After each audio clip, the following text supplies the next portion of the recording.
How to make checklist in Google Sheets. So in this video today we are going to learn about, and I'm going to show you the features of this checklist that you can use as per your requirement. So let's start with the video, guys, and at the end, if you like this video, hit the like button, subscribe my channel, and don't forget comments below. So let me start with the video. Okay, guys, so here we are. This is my Excel Google Sheet, and I have some sample data here. So first I'm going to show you how you can insert the checklist. Select the cell or the place where you want to insert the checklist like this. Go to the insert and go to the checkbox. Then our checklist or checkbox will be insert like this. Okay, so you can simply select the checkbox and like this, and it will be untick or tick like this. Okay, so if you want to make if you want to if you want to change color when you check marks like this, okay, so your color will be changed. Okay, what you need to do, just select that all data like this, go to the format, go to the conditional formatting. Here this range has been selected.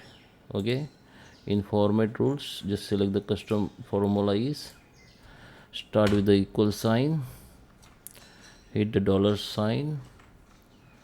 Now select this first cell, which is F7.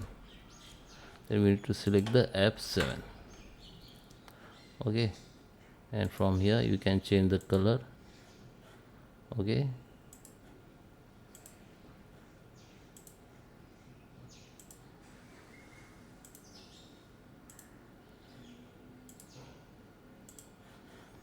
click done. Now when you check mark this list, then the color will be automatically changed.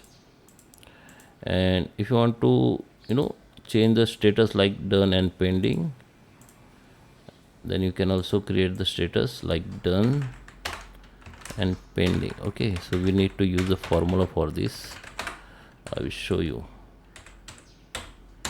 Start with the equal sign,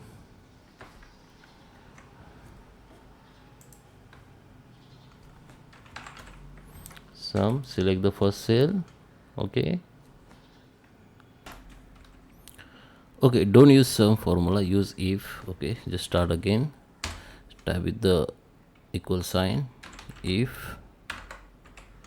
Okay, hit the tab, select the first cell. Okay, then equal sign, then type true, then comma,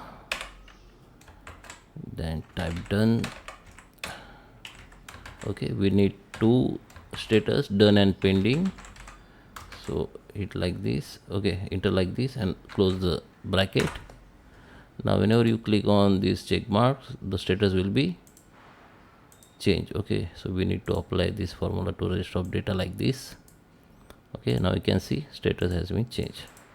So this is the features you can use to check marks to make professional. Okay, so I hope you like this video. Please subscribe me. Thank you for watching.